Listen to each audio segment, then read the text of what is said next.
Can you see my slides and hear me okay? Yeah. So thanks, Lavinia, for inviting me to talk today.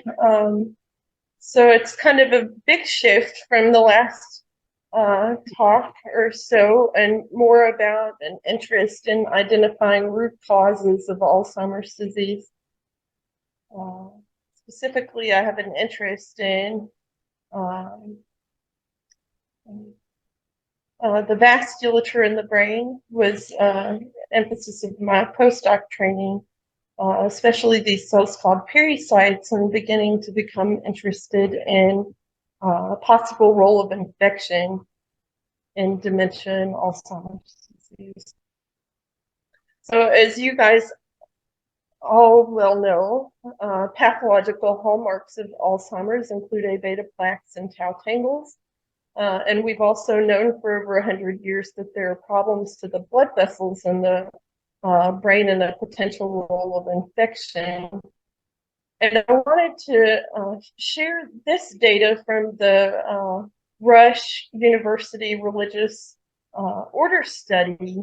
So if you assess pathologically brains of individuals who have died from a probable diagnosis of Alzheimer's disease and look at their brain and see what pathologies you find there, there's only a tiny sliver of people that are AD only or have A beta plaques and tau tangles. The majority of the brains have mixed pathologies, and a lot of them include a vascular component. And so blood vessels are patterned in a very organized way, with arteries at the surface of the brain diving in and becoming smaller to capillaries, and then returning the deoxygenated blood back through venules and veins. And so this is a image of live vasculature of an anesthetized mouse. So you're seeing big vessels on the surface, and the things flying through in kind of a black color or red blood cells that aren't taking up a dye in the brain vasculature. And so if you see this vessel in the box is a capillary, at the capillary level, the red blood cells flow through one at the time. And capillaries are supported by these cells, pericytes, that you can see in pink there, that we're quite interested in my lab and our research. So here's another beautiful image of a pericyte and a genetic mouse in pink. And those cells really wrap around and support blood vessels in the brain that are labeled here in white. And these cells have a lot of functions in supporting blood vessels, and they are also integral in a lot of dysfunctions that occur in Alzheimer's disease, but other neurodegenerative diseases as well. Pretty much every neurodegenerative disease. So if there's, pericytes normally function to maintain blood-brain barrier integrity, and if they, or if there's a loss of pericytes, then you'll often find blood-brain barrier breakdown. They're also involved in angiogenesis, phagocytosis, so they're known to uptake things like A beta and tau. They regulate cerebral blood flow, and they are contractile cells, so that's a lot of the work that I've published over the years. They have an ability to have a neuroinflammatory response and produce cytokines. And they also have multipotent stem cell activity, where they've been demonstrated, at least in culture, to be able to turn into microglia or neurons and potentially other kinds of cells in the brain. So kind of interesting cell type. As far as vascular dysfunction goes in Alzheimer's disease, it's thought to occur very early in preclinical or mild cognitive impairment stages, where blood-brain barrier permeability can be detected, not only in MCI, but just in normal aging. So this problem also is a double hit, so you sometimes difficult to differentiate if it's an aging problem or an Alzheimer's disease problem. And there's also the detection of microbleeds and leukocyte infiltration and things like that that occur early in the disease process. So very interested in my training in these vascular problems. And so I became an assistant professor 3 years ago and began asking questions about what causes these vascular problems. And so now I'm going to give you a little bit of a story, which is different than my typical talks, but I think it's interesting to understand why we're studying what we're doing now. And so when I first started my position, this is my department chair, Troy Stevens. Ron Balzon and Mike Lynn are also faculty at the University of South Alabama. And they are interested in, so they're all pulmonologists. Well, Troy and Ron are, and Mike is a neuroscientist now working with them, and I am as well. But the work that they had shown is that Pseudomonas aeruginosa, so this bacteria that's capable of causing pneumonia, can cause antimicrobial amyloids to shift and to become like a cytotoxic prion. And so they've discovered now that the amyloids are produced by the lung, and they include A-beta and tau and prion protein and perhaps others. But they're able, those amyloids caused by pneumonia, produced by the lung, can reduce dendritic spine density and brain neurons. They can cause memory impairment in animal models. And right now, the thing that we're most focusing on is the production of cytotoxic tau. And so an interesting experiment that was published in 2021 from Mike Lynn and these other collaborators. So if you inoculate a mouse or a rat with Pseudomonas aeruginosa intratracheally, you cause this pneumonia model. There's a deficit in long-term potentiation, which is a cellular correlate to learning and memory in wild-type mice that doesn't happen in tau knockout mice. So that would suggest that tau is necessary for the learning and memory problems that were observed in these animals. And so that got me to thinking about things that I didn't learn, but was thankful to hear in the other scientific talk earlier today. And that is that amyloids that are implicated in neurodegenerative diseases are produced in many tissues and not only the brain. So a lot of the training that I had through my postdoc involved thinking about the clearance of these things from the brain rather than the potential production being somewhere outside of the brain. And also my career was inspired by Rob Miller, who showed that these amyloids could have an antimicrobial property, so the ability to bind to microorganisms. So I found this quite fascinating. And then at one of the conferences that I went to, I met Leslie Norris. So he was an infectious disease doctor interested in Alzheimer's disease and gave a challenge to identify what microorganism is causing Alzheimer's disease.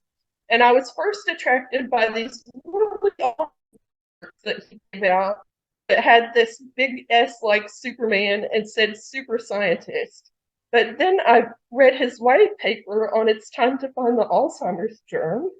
And there, you know, it was really captivating and intriguing to me to think about the work of Rob Mower and this amyloid production, binding microorganisms, and then this new work that is from the scientists at South Alabama showing a potential link between pneumonia and cognitive problems. And I transitioned to my own lab in the midst of COVID.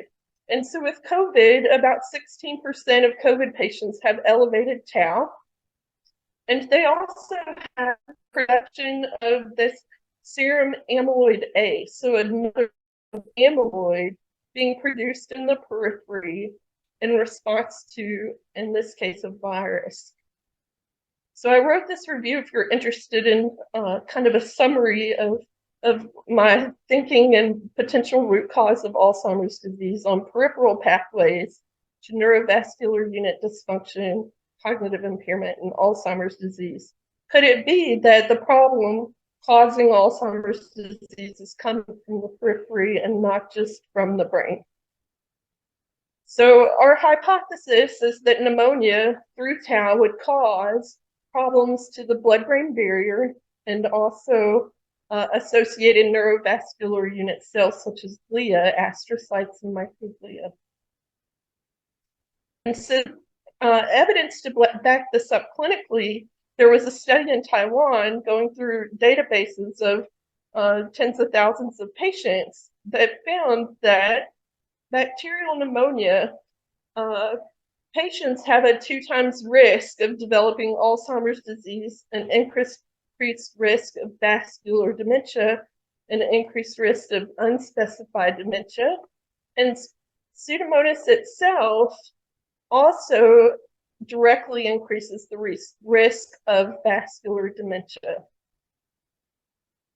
There's also a UK study showing that and many different kinds of infections can cause this. So this study looked at the total number of incident dementia diagnoses and the crude incident rate, and then quantified here on the right the fully adjusted HR. So this is the increase of risk based to 1, which is no infection. So you can see any infection increases the risk of Alzheimer's disease, and pneumonia also has this 1.88-fold increased risk of development of dementia. And so the first step to success is good people. So I have Samantha Cheney, Lauren McAdams, and Peter Doan in my lab that worked on the data that I'll show next, which is all unpublished, but I decided to share with this group. So this is an image of a tau tangle in an Alzheimer's disease brain that I stained when I was a grad student. But the thing I didn't know is that there's tau in the lung until I did it myself. So this is image of tau in green. So where you see yellow is overlapping of tau and lectin, which is an endothelial cell marker. So you can see that there is tau in the vasculature of the lung, especially in small vessels, more so than in big vessels. And if you look at the lung endothelial cell atlas, you can see there's production of or presence of MAPT, so the gene for tau in lung endothelial cells. This I just showed you. The Lin lab has characterized which taus are in the lung. So there's 0, 1, and 2, and 4 are tau, as well as big tau being produced in the lung. And we've also done some preliminary immunohistochemistry and identified tau similarly in the human lung postmortem. So next I'll show you data from animal studies. So the same pneumonia model that I showed you, PA103 is the strain of bacterial pneumonia we're using. And so we found that bacterial pneumonia causes breakdown to the blood-brain barrier. So here I'm showing IgG, which is a blood-derived product. So if you see that in the brain, it shows that the barrier has been breached. We also observed a reduction in pericyte coverage in the brain, so these cells that are critical for supporting the blood-brain barrier. There's a presence of reactive astrocytes, so an indicator of neuroinflammation in the brain, and also microglia. So all of these things are occurring 24 hours post-infection, so very quickly. And all of these things are sustained at least until 48 hours, but we haven't done experiments for longer yet, but plan to. Similarly, the lab at USF in Tampa has shown in 24 hours, they see with PA01 a little bit different strain of bacterial Pseudomonas that the blood-brain barrier is broken down due to Pseudomonas.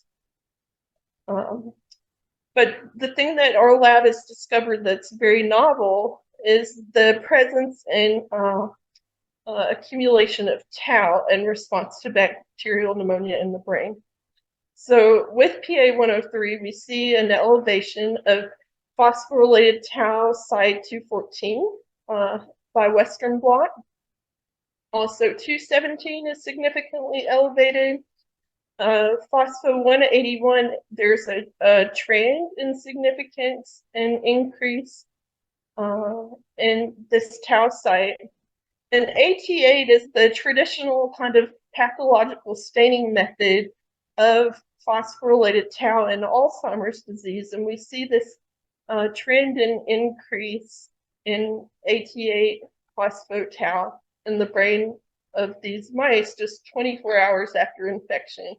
And this data that I'm showing now is actually has been repeated twice because I was a bit skeptical of it at first. But it's kind of really striking that you can find, you know, these cases where I'm pointing the arrow to that look very similar to the tau tangles that are observed in Alzheimer's disease brain. So, you know, bacterial pneumonia is able to cause these phosphorylated tau instances.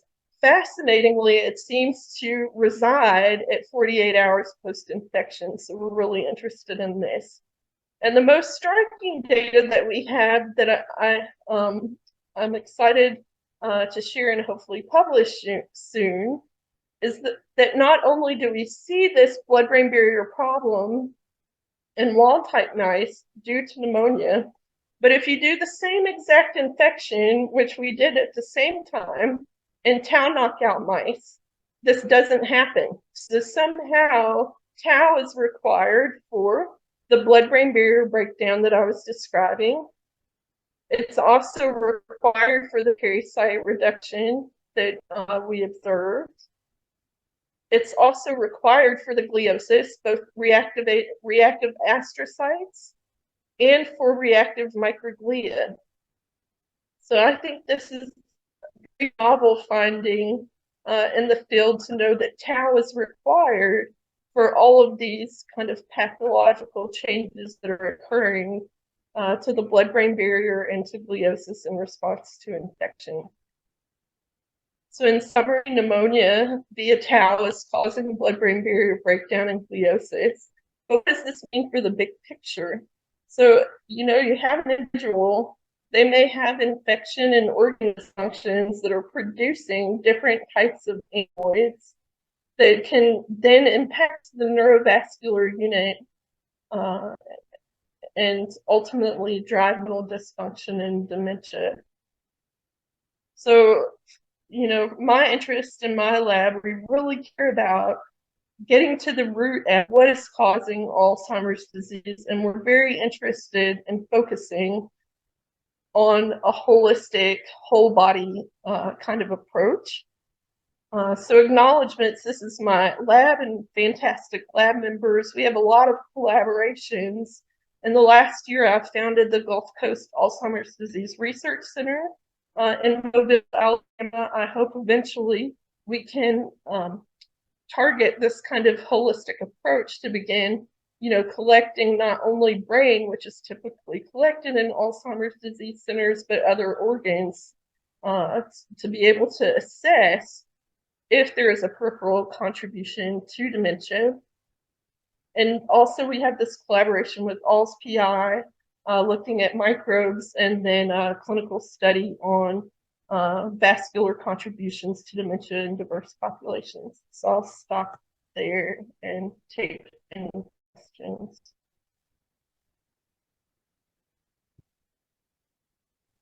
Thank you. Thank you, Amy. Fantastic talk.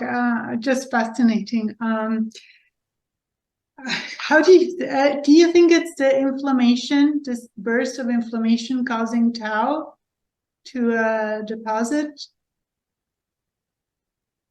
So in these animal models, there's not a significant change in pro-inflammatory cytokines in the plasma, so I can't use that as an explanation of the tau.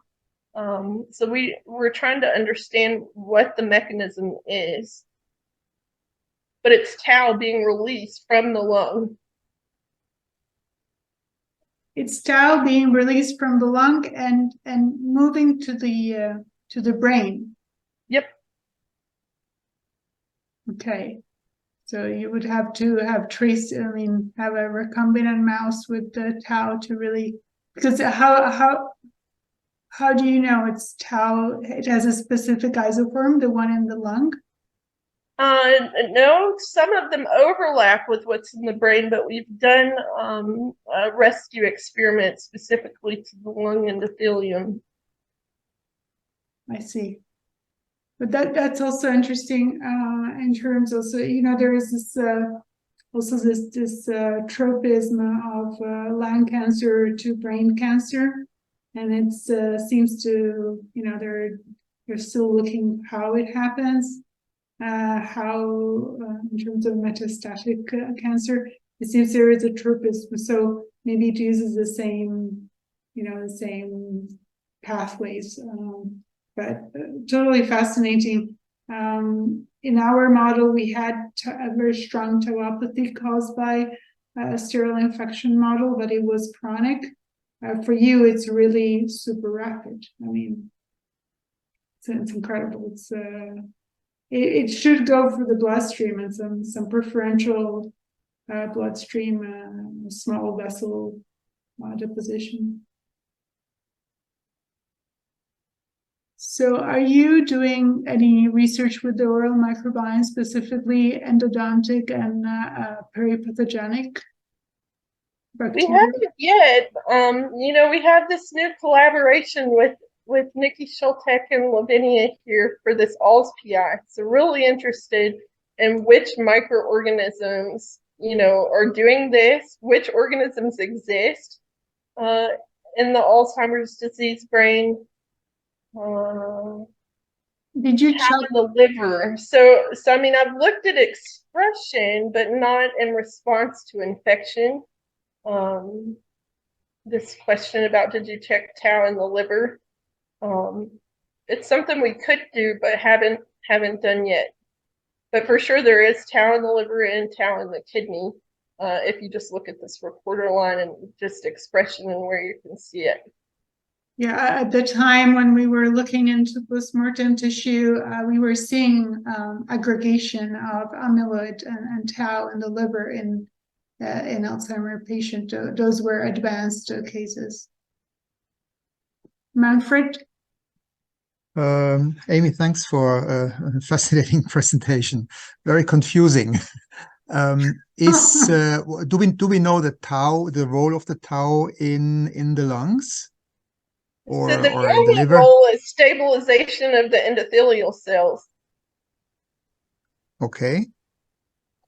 But it can become cytotoxic in response to infection.